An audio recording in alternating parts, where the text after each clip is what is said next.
ಆದ್ರೂ ಒಂದು ವರ್ಗ ನಮ್ಮನ್ನ ತುಳಿಲಿಕ್ಕೆ ಈ ಒಕ್ಕಲಿಗ ಮತ್ತು ಲಿಂಗಾಯತರು ಮಾಡ್ತಾ ಇದ್ದಾರೆ ಹುನ್ನಾರ ಅಂತೇಳಿ. ಯಾರೇ ಆಗಲಿ ನಮ್ಮ ಸಮಾಜ ಪ್ರಕೃತಿಯಿಂದ ಹುಟ್ಟಿದ ಸಮಾಜ. ಯಾರಿಗೂ ಇವತ್ತೂ ನಾವೆಲ್ಲರೂ ಒಡಲಲ್ಲಿಟ್ಕೊಂಡು ಅಣ್ಣ ತಮ್ಮಂದ್ರಂತೆ ಬದುಕ್ತಾ ಇರತಕ್ಕಂಥ ಸಮಾಜ ಇದು. ಕೋಲಾರದ ಒಕ್ಕಲಿಗ ಸಂಘದ ಪ್ರಮುಖರು ಸುದ್ದಿಗೋಷ್ಠಿ ನಡೆಸಿ ಅವೈಜ್ಞಾನಿಕವಾಗಿರುವ ಜಾತಿ ಗಣತಿ ವರದಿಯನ್ನ ಜಾರಿ ಮಾಡಬಾರದು ಅಂತ ಸರ್ಕಾರವನ್ನ ಒತ್ತಾಯಿಸಿದ್ದಾರೆ. ಒಕ್ಕಲಿಗ ಮತ್ತು ಲಿಂಗಾಯತರ ನಡುವೆ ವಿಷ ಬೀಜ ಬಿತ್ತಲು ಅಹಿಂದ ವರ್ಗ ಮುಂದಾಗಿದೆ. ಜಾತಿ ಗಣತಿ ಯಾವ ಆಧಾರದ ಮೇಲೆ ಮಾಡಲಾಗಿದೆಯೋ ಗೊತ್ತಿಲ್ಲ. ಈ ಬಗ್ಗೆ ಸರ್ಕಾರವೇ ಸ್ಪಷ್ಟನೆ ಕೊಡಬೇಕು ಎಂದರು. ಒಂದು ಹಳ್ಳಿಗೆ ಹೋಗಿ ಜಾತಿ ಗಣತಿ ಮಾಡಿಲ್ಲ, ಮತದಾರರ ಪಟ್ಟಿ ನೋಡಿ ಜಾತಿ ಗಣತಿ ಮಾಡಲಾಗಿದೆ ಅಂತ ಆಕ್ರೋಶವನ್ನ ವ್ಯಕ್ತಪಡಿಸಿದ ಸಂಘದ ಪ್ರಮುಖರು ಕಾಂಗ್ರೆಸ್ ಸರ್ಕಾರ ಒಕ್ಕಲಿಗ ಸಮುದಾಯವನ್ನ ತುಳಿಯಲು ಹೊರಟಿದ್ದಾರೆ ಎಂದರು. ಒಕ್ಕಲಿಗ ಸಮುದಾಯದ ಗುರುಗಳ ಮಾರ್ಗದರ್ಶನದಲ್ಲಿ ಮುಂದಿನ ಹೋರಾಟದ ನಿರ್ಧಾರ ತೆಗೆದುಕೊಳ್ಳುತ್ತೇವೆ. ಜಾತಿ ಗಣತಿ ವರದಿ ಅನುಷ್ಠಾನಕ್ಕೆ ನಮ್ಮ ವಿರೋಧವಿದ್ದು ಇದು ವೈಜ್ಞಾನಿಕವಲ್ಲ ಅಂತ ಆರೋಪಿಸಿದ್ದಾರೆ. ಜಾತಿ ಗಣತಿ ವರದಿ ಜಾರಿಗೊಳಿಸದಂತೆ ಮುಂದಿನ ದಿನಗಳಲ್ಲಿ ಹೋರಾಟಗಳನ್ನ ಮಾಡಲಾಗುವುದು ಅಂತ ಹೇಳಿದ ಒಕ್ಕಲಿಗರು, ನಾವು ಯಾವುದೇ ಜಾತಿಗಳ ವಿರೋಧವಿಲ್ಲ, ಮಾಡಿರುವಂತಹ ಗಣತಿಯನ್ನ ವೈಜ್ಞಾನಿಕವಾಗಿ ಮಾಡಲಿ ಎಂದರು. ಈಗ ಸುಮಾರು ವರ್ಷಗಳಿಂದ ಈ ಜಾತಿ ಗಣತಿ ಬಗ್ಗೆ ವೃತ್ತಪತ್ರಿಕೆಗಳಲ್ಲಿ ಬರ್ತಲೇ ಇದೆ. ಸುಮಾರು 10-15 ವರ್ಷದ ಹಿಂದ್ಗಡೆ ಮಾನ್ಯ ಕಾಂತರಾಜ್ ಅವರನ್ನ ಮತ್ತೆ ಜಯಪ್ರಕಾಶ್ ಹೆಗ್ಗಡೆ ಅವರನ್ನ ಈ ಜಾತಿ ಗಣಿತ ಬಗ್ಗೆ ಅಧ್ಯಕ್ಷರನ್ನಾಗಿ ಮಾಡಿ ಇವರು ವರದಿಯನ್ನು ಸಲ್ಲಿಸಬೇಕು ಅಂತ ಹೇಳಿದ್ದಾರೆ.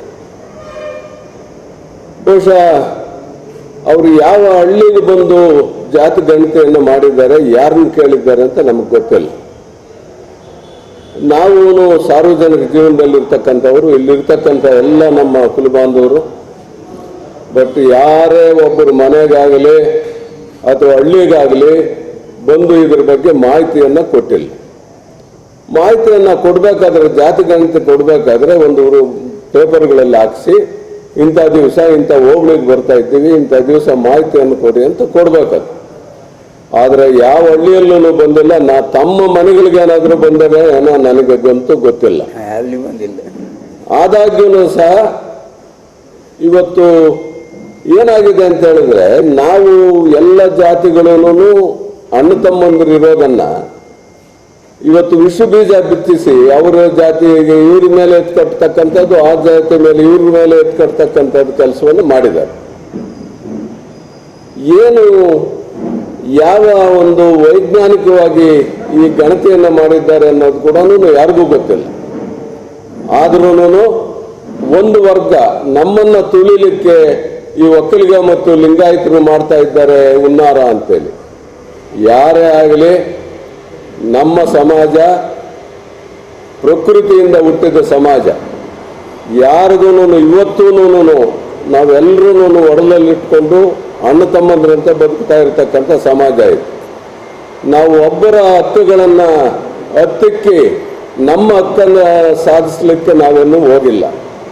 ಆದರೆ ವೈಜ್ಞಾನಿಕವಾಗಿ ಯಾವ್ಯಾವ ಜಾತಿ ಎಷ್ಟೆಷ್ಟು ಸಂಖ್ಯೆ ಇದೆ ಅಂತಕ್ಕಂಥದ್ದನ್ನು ತಿಳ್ಕೊಳ್ತಕ್ಕಂಥದ್ದು ಅವರು ಯಾರು ವರದಿ ಕೊಟ್ಟಿದ್ದಾರೆ, ಅವರು ಯಾವ ಆಧಾರದ ಮೇಲೆ ವರದಿಯನ್ನು ಕೊಟ್ಟಿದ್ದಾರೆ, ಏನಾದರೂ ಇವರು ಹಳ್ಳಿಗಳಿಗೆ ಹೋಗಿ ಬಂದು ಮಾಡಿದ್ದಾರೋ ಅಥವಾ ವೋಟರ್ ಲಿಸ್ಟನ್ನು ಇಟ್ಕೊಂಡು ಮಾಡಿದ್ದಾರೋ ನಮಗಂತೂ ಅರ್ಥ ಆಗ್ತಾ ಇಲ್ಲ. ಇವರು ಮಾಡ್ತಾ ಇರ್ತಕ್ಕಂಥದ್ದು ಯಾವುದೋ ಒಂದು ಸಮುದಾಯವನ್ನು ಹತ್ತಿಕ್ಕಿ ಅವರ ಬರ್ತಕ್ಕಂಥ ಸೌಲಭ್ಯಗಳನ್ನು ಕಸಿದುಕೊಳ್ಳಬೇಕು ಅನ್ನೊಂದು ದೃಷ್ಟಿಯಿಂದ ಮಾಡಿದ್ದಾರೆ. ಯಾವ ಸಮುದಾಯದವರಿಗೆ ನಮ್ಮ ಸಂವಿಧಾನದ ಪ್ರಕಾರ ಏನೇನು ಸೌಲಭ್ಯಗಳಿದೆ ಆ ಸೌಲಭ್ಯಗಳು ಕೊಡೋದ್ರಲ್ಲಿ ನಮ್ಮದು ಪೂರ್ಣವಾಗಿ ಸಮ್ಮತ ಇದೆ. ಆದರೆ ನಮ್ಮ ಸಂವಿಧಾನದಲ್ಲಿ ಕೊಟ್ಟಿರ್ತಕ್ಕಂಥ ಹಕ್ಕನ್ನು ಹತ್ತಿಕ್ಕೇನಾದರೂ ಹೋದರೆ ನಾವು ಉಗ್ರ ಹೋರಾಟವನ್ನು ನಡೆಸ್ತೇವೆ.